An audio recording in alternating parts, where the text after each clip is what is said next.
Salam alaikum, les élèves de la deuxième année APEC, les élèves de la deuxième année internationale du collège. On va voir aujourd'hui les vecteurs et les translations, la deuxième vidéo.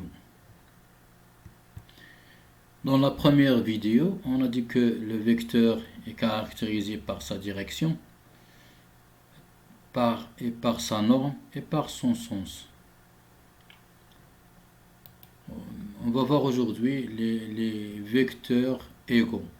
Définition. On dit que des vecteurs A, B, C, D sont égaux. Les voilà, les deux vecteurs. Si ces deux vecteurs vérifient ces trois conditions.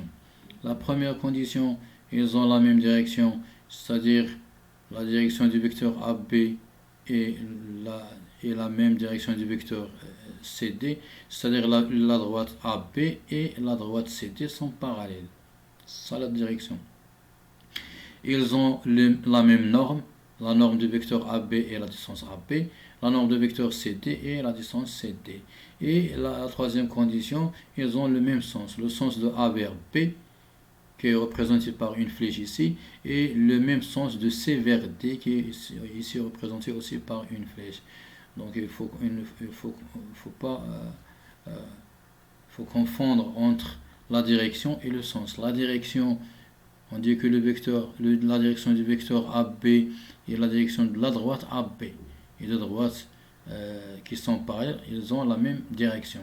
Et le sens, il est orienté de A vers B. Le sens, le melha min A nahwa B. Par contre, la direction est l'itijah. La direction du vecteur AB et la direction de la droite AB. Bon, si ces trois conditions sont vérifiées, alors on dit que les vecteurs A, B et C, D sont égaux. Donc, quelle est la nature du quadrilatère ABDC?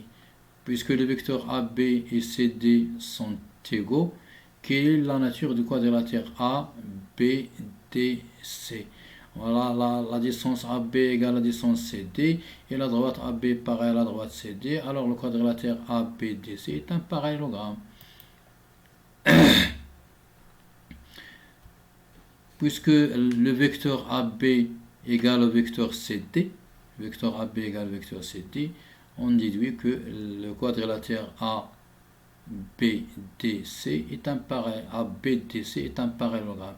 Ici, ABDC est un parallélogramme, alors le vecteur AB égale le vecteur CD. La réciproque, il est vrai aussi. Il est vrai. C'est pour cela on écrit ici signifie. C'est-à-dire, si le vecteur AB égale le vecteur CD, alors le quadrilatère ABDC est un parallélogramme. La réciproque, si ABDC est un parallélogramme, alors le vecteur AB égale le vecteur CD. Conséquence, puisque le vecteur AB égale le vecteur CD, on peut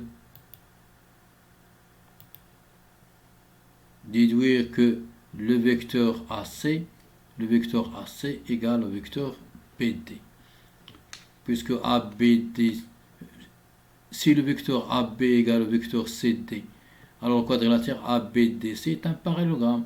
Donc, puisque le quadrilatère est un parallélogramme, alors le vecteur AC égale le vecteur BD.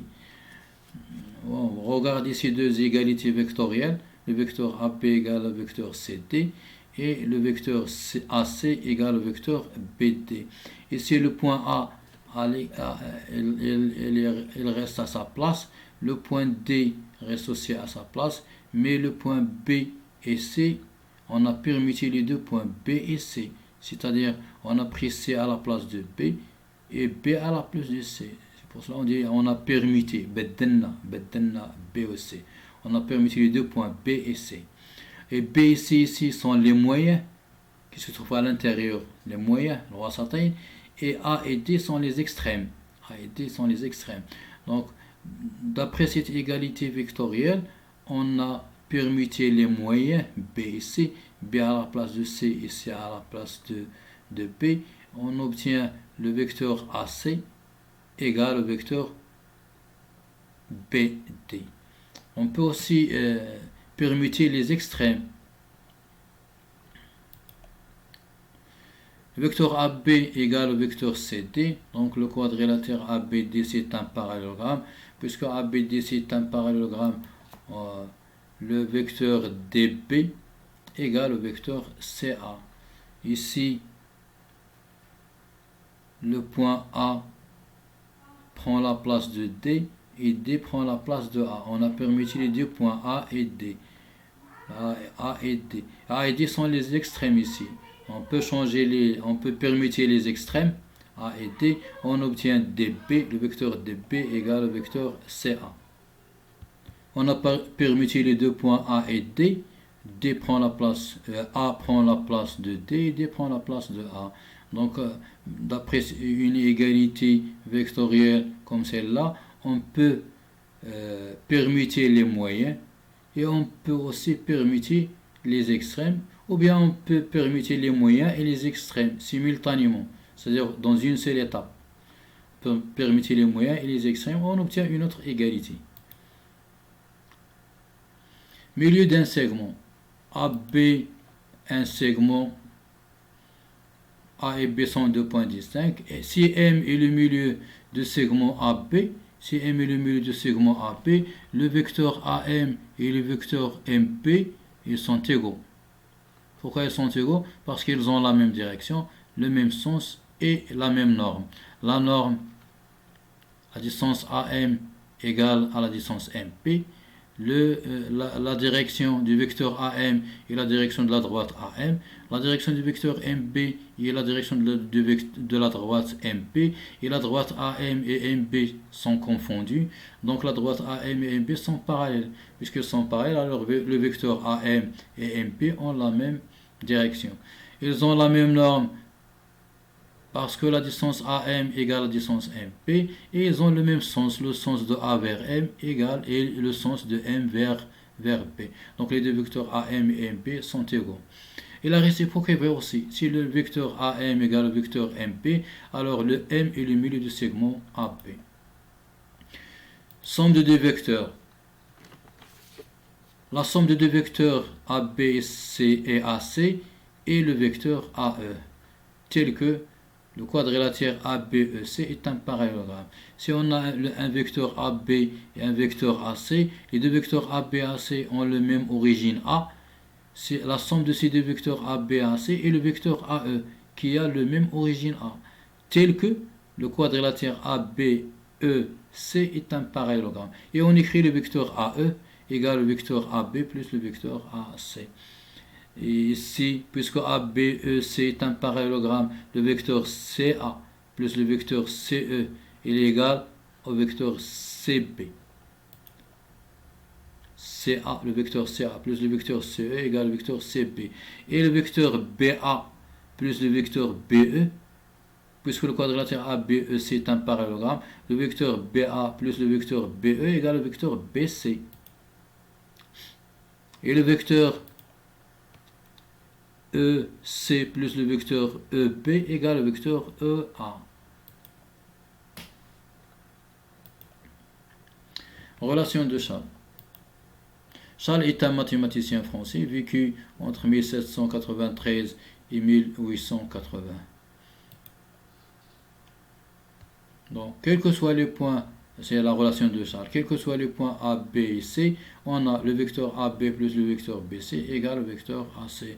Regardez le point ici B en rouge, le point B est l'extrémité du vecteur AB, le point B est l'origine du vecteur BC, donc la somme de ces deux vecteurs égale le vecteur AC. C'est ça la relation de Charles.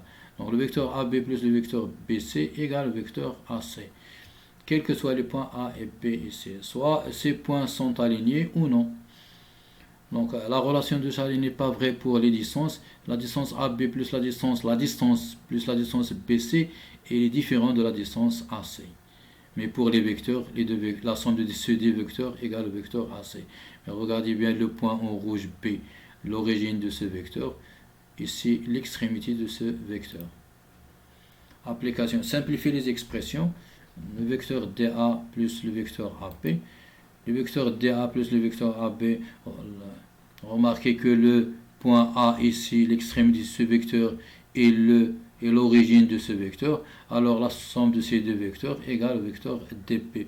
Le vecteur EF plus le vecteur FB plus le vecteur BC égale le premier vecteur plus le deuxième vecteur. On remarque ici le point F et le point F ici. Donc cette somme égale le vecteur EB plus le vecteur BC. Et on remarque aussi le point B ici, l'extrémité de ce vecteur, l'origine de ce vecteur. C'est le même point, donc ça la somme d'après la relation de Charles égale le vecteur EC. Ici là, le vecteur AB plus le vecteur BA. Ici on remarque le point B ici, le point B, donc le vecteur AB plus le vecteur BA égale le vecteur AA. Et le vecteur AA, c'est le vecteur, sa norme est égale à 0. La distance, sa norme, c'est la distance entre A et A. Et la distance entre A et A, c'est 0. Donc le vecteur AA, on l'appelle le vecteur nul. Et c'est tout pour cette vidéo.